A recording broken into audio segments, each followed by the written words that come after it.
Yan mga master, ito yung uunahin natin ngayon ng pasyente mga master, si Gibson Strat. Yan. Decal lang to mga master, decal lang to, copy lang siya. Yan. Yan yung action niya mga master. Yan. So, ito yung before, tapos yung after niya. Yun mga master Yun, tignan nyo mga master. Yung kanyang action check.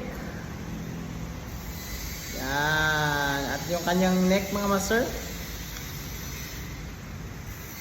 At intonate na rin natin mga master. Yan, intonate na rin natin yan.